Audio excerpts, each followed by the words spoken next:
messieurs, bonsoir. Bienvenue au 20h30 sur la CRTV. Bonsoir Valérie. Bonsoir Evelyne, mesdames et messieurs, bonsoir. Voici les titres de l'édition de ce mercredi 18 mars 2015. Françoise Fonin, regrets éternels. Le Cameroun tout entier rend un ultime hommage à une femme aux 1000 visages. Pour saluer son parcours dans la politique, les affaires, le social, le chef de l'État a décidé d'obsèques officielles. Et pour le représenter, le Premier ministre Yaoundé et Douala se sont inclinés devant la dépouille aujourd'hui. La télévision au Cameroun a 30 ans. C'était le 20 mars 1985 à Bamenda. Depuis, elle a grandi en se multipliant, mais l'avenir annonce des défis. La qualité des contenus et le passage au numérique dans moins de 3 mois. Le 20h30 ouvre une série dès ce soir. Guerre contre Boko Haram, la solidarité des Camerounais déborde. Des dons en nature et en espèces sont destinés aux soldats et aux populations sinistrées. Mais quelques questions fusent déjà sur la gestion et la répartition rationnelle de toute cette aide. Le 20h30 ose la question. Voilà les titres. Mesdames, Messieurs, une fois encore, bonsoir. Les obsèques officielles de Françoise Fonin ont débuté ce mercredi matin à Yaoundé. La cérémonie de levée de corps a eu lieu à l'hôpital général en présence du Premier ministre représentant le chef de l'État de nombreuses personnalités. S'en est suivi une messe des requiem en la cathédrale Notre-Dame des Victoires. Là également, la foule nombreuse est venue rendre hommage à une femme d'exception, une véritable icône des milieux économiques et politiques camerounais. Dans son homélie de circonstance, Monseigneur Jean Barga, l'archevêque de Yaoundé, a salué la mémoire de celle qui a consacré sa vie au service des autres. Le reportage de Jean Pienzana.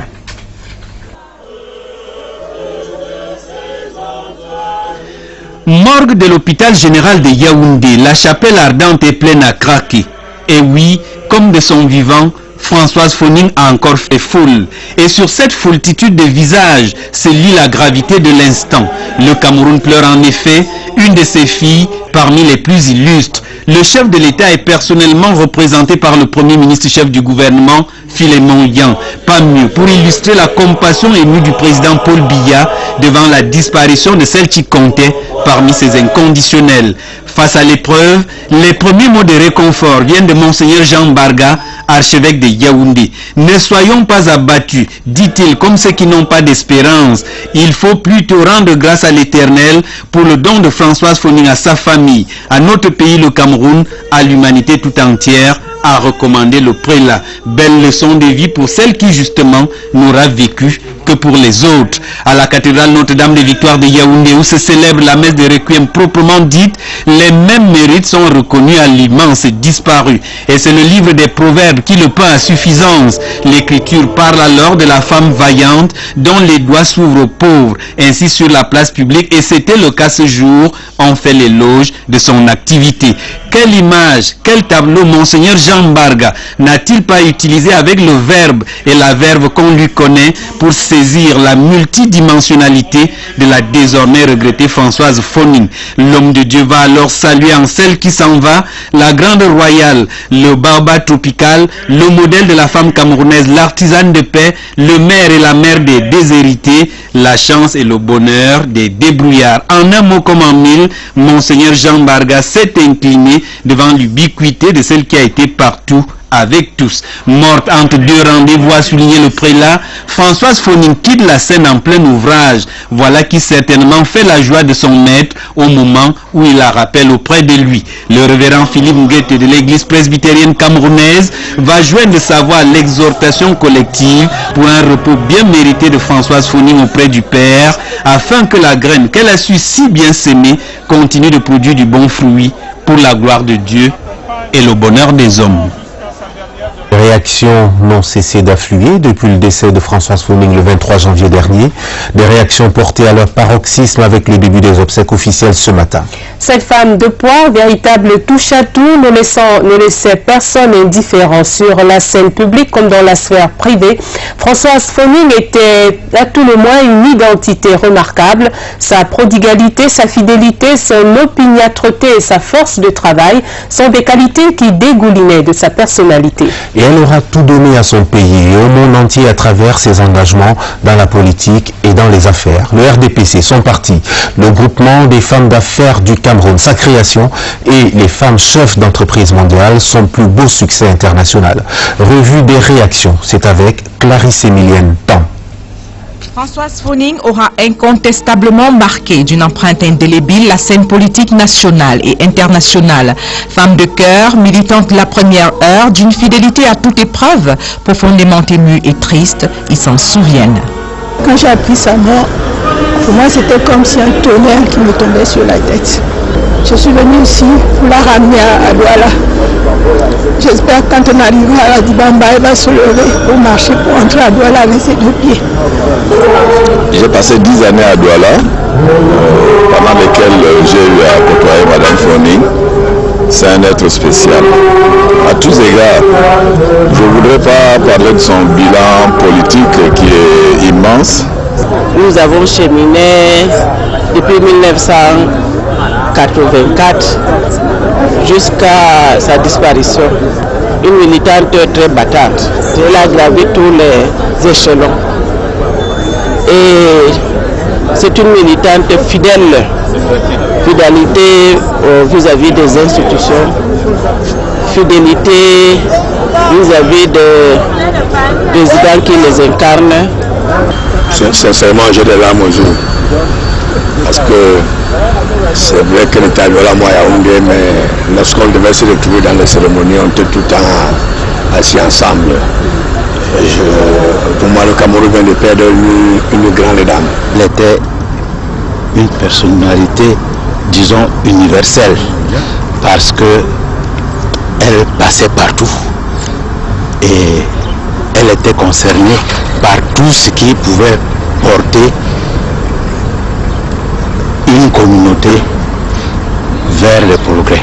C'était une femme forte, toute jeune déjà en 85. C'est elle qui a mené le parti au bureau national, partout. Et elle m'a attirée, je ne la connaissais pas avant. J'ai été attirée par cette femme qui était partout. Elle se sentait à l'aise, elle mettait tout le monde à l'aise. Dans la veine des souvenirs, des anecdotes de celles qui vous marquent l'esprit. J'appelle Françoise et je dis à Françoise, tu donnes tout à tout le monde. Pense un peu à toi. Elle me dit, mamie, tu me feras penser aux autres. Mais pour le moment, il y a tellement de choses à donner. Voilà qui était Françoise. La famille enregistre une perte incommensurable, mais saura prendre de la graine d'une vie humaine, celle de Françoise Phoning, qui a trouvé sa plénitude en renonçant à elle-même. C'est un coup de poignard que nous avons reçu dans le dos. Mais comme de son vivant, elle était très très courageuse, je crois que nous avons imité son courage pour gérer cette situation avec beaucoup de sportivité. Pour tous, comme pour l'archevêque métropolitain Yaoundé, que le chemin entrepris pour ce voyage sans retour soit accompagné par les anges de Dieu. Bien qu'ayant fait la majorité de sa carrière politique et économique à Douala, Françoise Phoning était bien connue des habitants de Yaoundé et c'est spontanément qu'ils se sont mobilisés pour lui rendre hommage.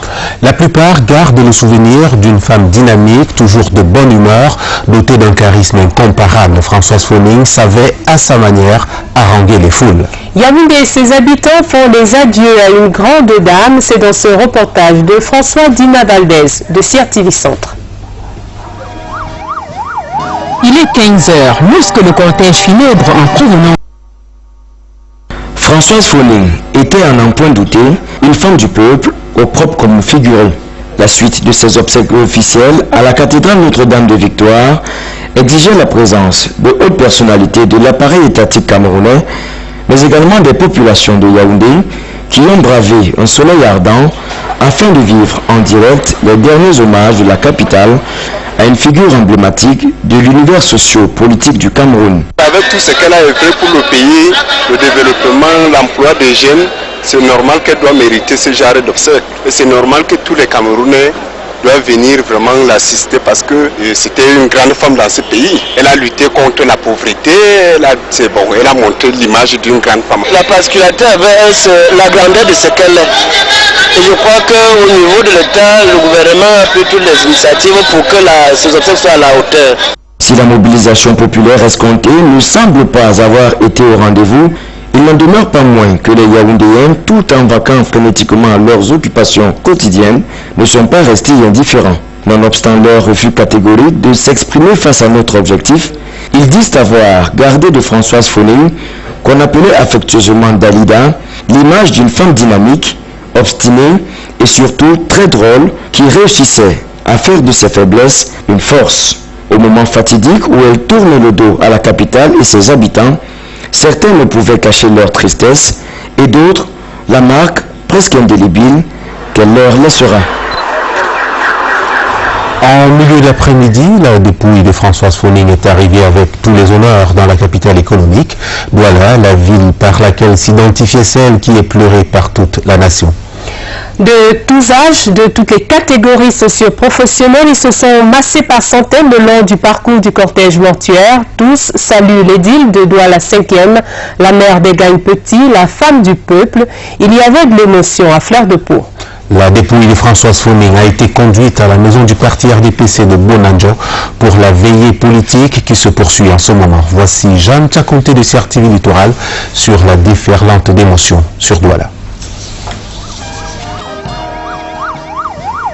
Il est 15h lorsque le cortège funèbre en provenance de Yaoundé s'immobilise au niveau du pont de la Dibamba avec à sa tête le corbillard transportant les restes de Françoise Phoning, maire de la commune de Douala 5e. Pour accueillir ce cortège, une forte délégation dirigée par le gouverneur de la région du littoral, les militants du RDPC, de l'OF et de l'OJRDPC, alignés, tous abattus.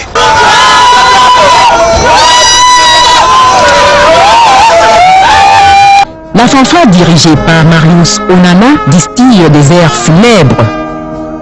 À 15h20, le cortège s'ébranle vers la permanence du parti de Bonanjo. Un arrêt s'impose à Yassa où sont alignés de deux côtés du carrefour, militants et populations en chants et en pleurs.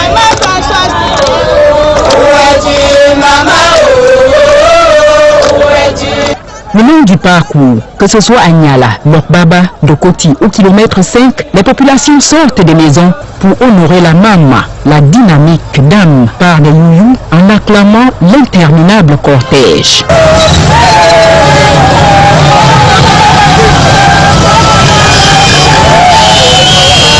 À 16h, le cortège arrive à la permanence du parti de Bonanjo. Le corbillard est accueilli par une haie d'honneur de la police constituée essentiellement des dames. Le cercueil recouvert du drapeau vert ou jaune du Cameroun est déposé sur le catafalque à l'intérieur de la maison du parti, décoré pour la circonstance aux couleurs du RDPC et orné des symboles traditionnels Sawa, conformément à l'une des volontés de la défunte. Les hommages politiques meubleront la soirée et la dépouille sera ensuite transférée au domicile familial de Depanda pour une veillée traditionnelle.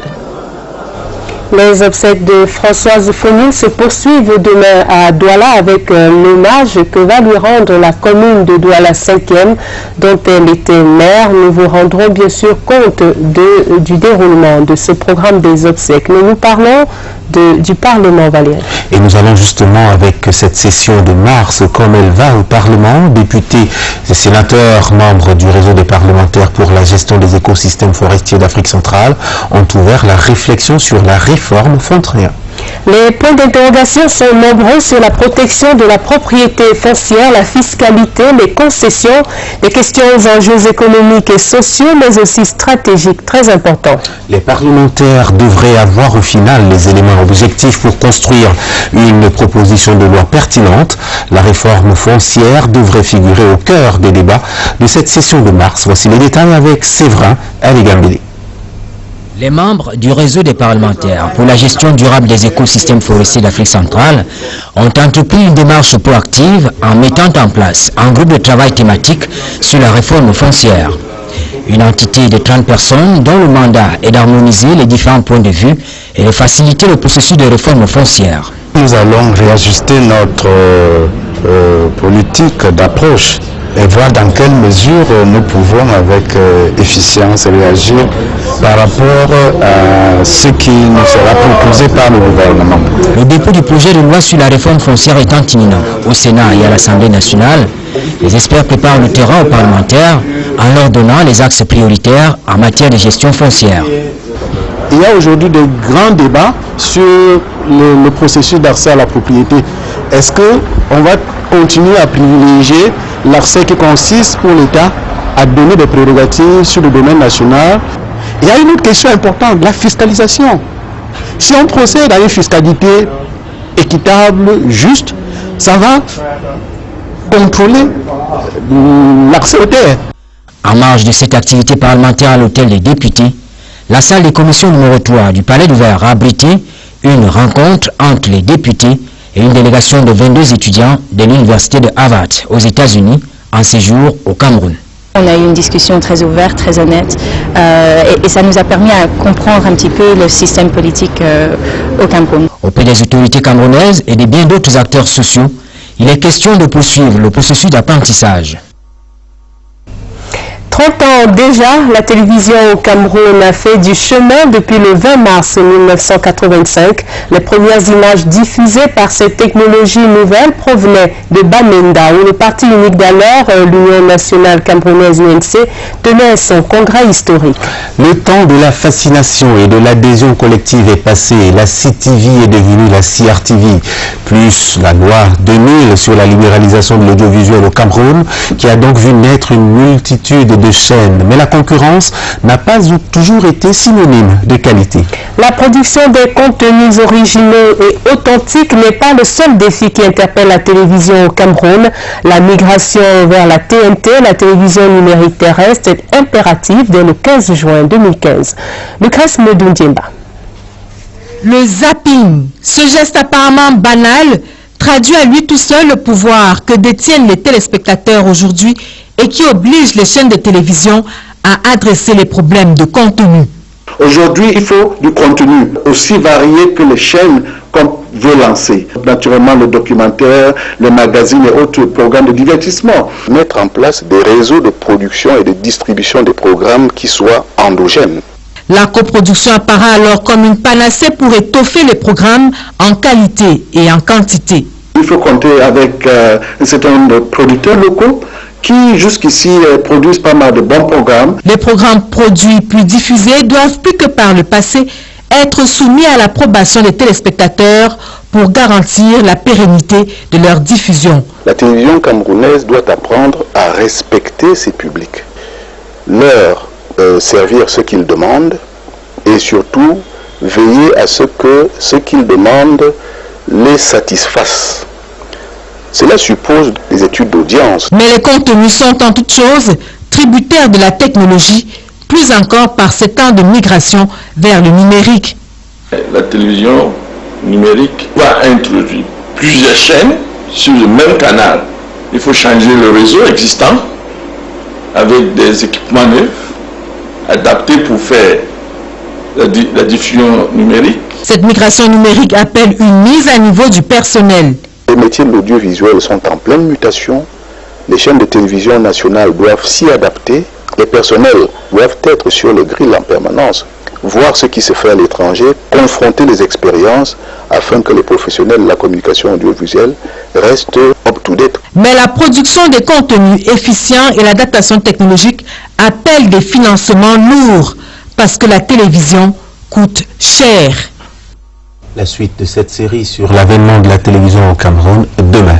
C'est une bonne nouvelle pour les habitants de la capitale. D'ici la fin de cette année, 55 000 mètres cubes d'eau potable supplémentaires seront disponibles pour Yaoundé et ses environs. Un projet d'adduction d'eau potable d'urgence vient d'être mis en route avec la signature d'accords de prêt entre le Cameroun et la Société Générale de France ainsi que Exim Bank USA. Cet accord porte sur un montant de 36 milliards de francs CFA. La signature de cet accord a eu lieu aujourd'hui au ministère de l'économie. Voici le compte rendu de Rabiatoula. Ces accords valent de l'or quasiment. 55 000 mètres cubes d'eau potable en plus chaque jour pour Yaoundé et ses environs. Des villes toujours assoiffées, la production journalière actuelle est de 150 000 mètres cubes, bien en deçà de la demande qui est de 400 000, plus du double. Pour booster la production d'eau potable dans cette zone du pays, l'État a mis en route un projet dit d'adduction d'eau potable d'urgence. Nous avons encore la ville de Tiko, de Boya et de Moukringene qui vont suivre bientôt. Et peut-être dans un an, une autre convention sera signée pour apporter 250 000 m3 d'eau supplémentaire à la ville de Yaoundé, ce qui nous permettra de couvrir jusqu'à l'horizon 2035, n'est-ce pas, tous les besoins que la ville de Yaoundé pourra avoir, ainsi que les villes environnantes. Ce mardi, au ministère de l'économie, c'est la cérémonie de signature d'accords de prêt entre l'État du Cameroun et deux institutions bancaires, la Société Générale de France et Exim Bank USA. 36 milliards 110 millions de francs CFA sont mis à la disposition du projet d'urgence pour l'approvisionnement en eau potable. L'eau potable pour les enfants de Yaoundé, mais aussi du travail pour les Camerounais. C'est un grand gagnant pour tout le monde et je suis très heureux d'être ici pour voir ça. Au cours de la cérémonie présidée par le ministre délégué à l'économie, Abdoulaye Yaouba, l'on apprend que le projet prendra sa source d'Akomniada et de la Mofou dans le centre, qu'il permettra de réduire de 25% le déficit actuel d'eau potable, que c'est à la Camwater que sera rétrocédé ce projet et naturellement aussi la charge de remboursement du crédit octroyé. Et bien qu'il arrive ce projet d'adduction d'eau, la guerre menée par les forces de défense à la frontière extrême nord ne laisse pas les Camerounais indifférents. Il y a des marches spontanées de soutien ici et là, et puis depuis quelque temps, il y en a qui n'hésitent pas à mettre la main dans la poche. L'opération de collecte de dons dans les supermarchés lancée par le ministère du Commerce a suscité un bel engouement. Les box installés à cet effet ont reçu des dons divers comme un acte symbolique d'adhésion et de solidarité à l'effort collectif. Même si l'enthousiasme semble en rade ces derniers temps, pour le principe, les Camerounais adhèrent. Reportage Karine Olivier Habite. Ce box aux couleurs du drapeau du Cameroun, dédié aux donations, est installé à l'entrée de ce magasin depuis le 6 mars dernier. Impossible de ne pas le voir. Il est mis à la disposition des clients désireux d'apporter leur soutien aux forces de défense et de sécurité engagées au front. Il y a eu beaucoup d'engouement au cours de la première semaine. On a eu des gens qui véritablement ont fait montre de beaucoup de générosité. Vous savez également, les gens de Yaoundé vivent par rapport à leur pouvoir d'achat qui est très dépendant de la période salariale. Ainsi, chaque jour, des citoyens qui viennent faire leurs courses repartent non sans y avoir déposé leurs dons, chacun selon ses moyens. Ils le font spontanément, sans aucune obligation. Une fois que vous sentez que quelqu'un est en train de se battre pour vous, bagarrer pour vous, il faut lui donner un soutien moral ou financier. C'est une participation, j'ai l'habitude de le faire. Vraiment, ça me va très bien encore cet effort. Des pâtes alimentaires, du riz, du lait, de l'eau minérale, des biscuits et des conserves. Des denrées alimentaires qui sont collectées et récupérées chaque semaine par des personnels du ministère du Commerce avant d'être acheminées vers l'extrême nord du Cameroun. Dans ce magasin, par exemple, un registre est ouvert pour l'identification des donateurs. Beaucoup préfèrent donner dans l'anonymat, mais nous enregistrons quand même. Discrètement ou ouvertement, les Camerounais contribuent. Ils se sentent concernés par ce qui se passe dans la partie septentrionale. Tous veulent participer à cette cause nationale. Ce sont les moyens qui manquent le plus. On le voit donc, le soutien aux forces de défense et de sécurité engagées dans le combat contre Boko Haram et l'assistance aux populations victimes du terrorisme prend de l'ampleur. La collecte s'organise sous plusieurs formes. Quelle que soit la forme, l'engouement populaire est là. Il donne même l'impression de grandir pour un conflit comme la guerre contre Boko Haram qui pourrait durer longtemps. Il serait judicieux de structurer cette aide pour une efficacité durable. Tout comme les conditions de traçabilité et de transparence déjà éprouvées par les structures spécialisées dans l'assistance aux sinistrés mériteraient d'être mises au goût du jour. Elvis Mbimba. C'est l'image la plus en vue de ces derniers jours. Des billets de banque qui changent de main, des dons de toute nature qui sont reçus par l'armée ou les représentants de l'État. D'autres types d'actions sont envisagées. Une solidarité qu'il faut sans doute organiser pour permettre une réponse efficace aux problèmes concrets sur le terrain. Après, ce qui survient de manière impromptue comme ça, où il y a des besoins spécifiques comme de l'eau, comme un toit pour s'abriter, comme des vêtements. On parle de la communication avec les bénéficiaires. Donc il faut se rapprocher d'eux pour savoir exactement ce dont ils ont besoin. Ça s'est vu des endroits où on a apporté une aide à des bénéficiaires qui ne leur a pas véritablement servi. La Croix-Rouge a choisi de lancer vendredi une opération de don de sang pour les soldats blessés sur le champ des opérations. En plus des troupes engagées, la guerre provoque l'afflux des réfugiés et des populations déplacées à l'intérieur du pays. Avec une situation alimentaire et sanitaire, un état psychologique et physique qui appelle un traitement d'urgence. Dans un processus comme celui-là, on a l'habitude de la collecte. On a l'habitude de la collecte, on a la logistique qu'il faut pour l'acheminement.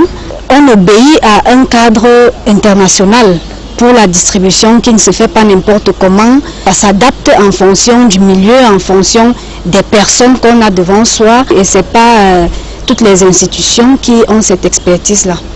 Une guerre, c'est donc une armée mobilisée, soutenue par une administration efficace et des populations bien informées. Une guerre, c'est aussi une gestion rationnelle des effets directs sur la base des principes et règles en vigueur sur le plan national et international. Et nous en parlions, lutte contre Boko Haram encore, l'effort de guerre des opérateurs économiques de Douala. Ils ont récemment réuni 207 millions de francs CFA. Les chefs d'entreprise et hommes d'affaires de la région du littoral se disent concernés par la lutte contre le terrorisme et n'entendent pas rester les bras croisés. Cet argent est destiné à soutenir les soldats et les populations victimes des exactions de Boko Haram. En plus de cette somme d'argent, les opérateurs économiques du littoral ont aussi expédié des tonnes de denrées alimentaires dans la région de l'extrême nord. Le reportage de Dieudonné Ouaha, CRTV Littoral. 207 millions de francs CFA sur la table, déposés par le chef d'entreprise, les hommes d'affaires, les élus du peuple et autres pour soutenir l'effort de guerre. Une contribution accompagnée des tonnes de denrées alimentaires et autres ingrédients estimés à des dizaines de millions de francs CFA et aussi de nombreuses promesses. Nous voulons la paix, la stabilité dans le pays. Nous nous sentons concernés et évidemment donc nous avons apporté la contribution nécessaire. Porter un coup de pouce, soit-il modeste, à nos forces de défense. Il me revient à moi, comme à chaque Camerounais, de faire un effort de guerre. L'initiateur de cette opération, cet appel de la nation, Joseph Bétia Somo, le gouverneur de la région du littoral. Ce dernier relève que cette action va se poursuivre pour les retardataires et autres responsables empêchés. Douala doit apporter sa contribution à nos forces de défense de manière concrète et éclatante et envoyer ainsi un signal clair et fort à Monsieur le Président de la République sur son loyalisme et son soutien dans cette guerre. 207 millions de francs CFA, une somme qui pourra considérablement augmenter. Les préfets des autres départements de la région du littoral ont été instruits d'initier de telles rencontres dans les circonscriptions administratives. Le ministre de l'Enseignement supérieur a ouvert aujourd'hui à Yaoundé les assises nationales sur le cadrage académique de la professionnalisation des enseignements universitaires au Cameroun. Il est question d'actualiser le cadrage normatif et juridique ainsi que les mécanismes de renforcement de cette professionnalisation des enseignements. L'objectif à terme est d'atteindre l'employabilité des diplômés. Prennent part à ces assises les experts de la CEAC, des institutions publiques et privées et des responsables du ministère de l'Enseignement supérieur. Voici le compte-rendu d'Adrien Babaïgué. Tous les membres presque de la grande famille universitaire se sont donné rendez-vous au campus de l'École nationale supérieure polytechnique de Yaoundé. Près de 200 participants issus des services centraux du ministère de l'Enseignement supérieur, des universités publiques et privées, des ministères partenaires, des instituts privés de l'enseignement supérieur, des organisations patronales et des organismes consulaires et partenaires techniques voudrait donner un autre contenu et un cadre normatif à l'enseignement supérieur dans le cadre de la professionnalisation des enseignements au Cameroun. La question qui se pose aujourd'hui, c'est pas seulement de dire nous avons mieux enseigné la géographie, nous avons fait un cours qui correspond mieux à ce que telle ou telle entreprise demande, mais comment nous soutenons l'industrie camerounaise avec l'université. Selon le ministre de l'enseignement supérieur, seuls 4,3% d'étudiants sont insérés dans le monde professionnel aujourd'hui. La professionnalisation coûte cher. Pour faire venir par exemple un expert comptable, pour enseigner de manière pratique les outils de la comptabilité, pour prendre une profession du secteur tertiaire, vous savez que ça coûte cher. D'autres obstacles sont évoqués comme par exemple l'absence de l'harmonisation des enseignements entre les institutions publiques et privées. La professionnalisation est un processus qui a donc besoin d'un cadrage cyclique à l'effet de réduire autant que faire se peut la distance qui les séparerait du diplôme au premier emploi. Les assises de Yaoundé qui vont durer 2 jours ambitionnent de donner aux différents contenus d'enseignement au niveau du supérieur les clés de la professionnalisation gage de l'insertion professionnelle des étudiants à la fin de la formation. Communication présidentielle, le temps des réalisations, tout juste sorti des rotatives, le 24e numéro du bulletin mensuel bilingue est disponible. Le lecteur replongera dans l'intensité du récent sommet extraordinaire du COPAX à Yaoundé sur la sécurité et la lutte contre Boko Haram. Également dans ce magazine, le retour sur les activités du président de la République et de Mme Chantal Biya. Voici la note de présentation d'Yves-Marc Mezzo. La riposte de l'Afrique centrale contre Boko Haram, axe de référence de l'édition en cours du bulletin mensuel bilingue d'information du cabinet civil de la présidence de la République, le temps des réalisations. Une édition consacrée principalement au récent sommet extraordinaire du Conseil de paix et de sécurité de l'Afrique centrale, tenu le 16 février 2015 ici à Yaoundé. Pour Martin Bellinga-Boutou, le directeur du cabinet civil de la présidence de la République et directeur de publication, le sommet du 16 février fut un moment historique, magique presque, ce que le magazine s'efforce d'ailleurs de démontrer habilement avec texte et images à l'appui. Un agréable voyage retour sur le sommet du COPAX avec en prime l'ensemble des discours et actes des travaux. La suite du magazine, quant à elle, est consacrée aux activités quotidiennes du chef de l'État et en l'occurrence les audiences présidentielles, le courrier présidentiel, ainsi que l'ensemble des décrets et arrêtés pris par le président de la République pour la période comprise entre le 16 février et le 4 mars 2015. Pour finir, le magazine revient avec des clichés sublimes sur la participation de l'épouse du chef de l'État à la soirée organisée en l'honneur de la culture camerounaise par la chaîne de télévision privée camerounaise Canal 2. Un bain rafraîchissant de bonheur et de convivialité, preuve, s'il en était besoin, de la grande ouverture de cœur de Mme Chantal Biya. Le programme de formation des jeunes en entrepreneuriat et en électricité se tient depuis quelques jours à Douala à l'initiative de l'Institut panafricain de développement IPD. Cette formation dure 4 mois et vise à donner à environ 40 jeunes des compétences polyvalentes en électricité et en création et gestion d'entreprise. Le reportage de Richard Talatodem, Certif Littoral. Que des fois n'a-t-on vu de nombreux incendies dû à la mauvaise pratique dans les installations électriques en Afrique centrale, où la proportion des jeunes qui font des petits métiers sans réelle formation professionnelle est assez élevée. L'Institut panafricain pour le développement, IPD, a voulu accompagner les pays de la sous-région dans la recherche des solutions à ces problèmes. D'où le lancement à Douala du programme de formation des jeunes défavorisés comme artisans en électricité, dans les normes et en entrepreneuriat, phare en abrégé. La formation, c'est d'un côté leur donner les compétences techniques en électricité, c'est-à-dire c'est des bons techniciens en matière d'électricité, mais en plus, les 2 dernières semaines, ce sera une formation en entrepreneuriat, c'est-à-dire leur dire pour ceux qui veulent se mettre pour leur propre compte, voilà comment on devient entrepreneur. L'IPD s'est appuyé sur des organismes comme le Fonds national de l'emploi, la Bourse de la sous-traitance et des organismes spécialisés des Nations Unies. Pour la phase pilote, 40 apprenants et 2 formateurs sont sur les bancs Ils en ont pour 4 mois. Nous sommes d'abord très fiers d'être sélectionnés et nous attendons d'être bien formés. Les 3 pays pilotes sont le Cameroun, le Tchad et la République centrafricaine, où l'on prévoit former 462 jeunes. Et pour ceux qui ne trouveraient pas du travail à la fin, un coup de pouce leur sera donné. Quelques nouvelles de l'étranger en brève en Israël. C'est une victoire inattendue pour Benjamin Netanyahou aux élections législatives. Contrairement à ce que prédisaient les instituts de sondage, le Likoud a obtenu un score élevé.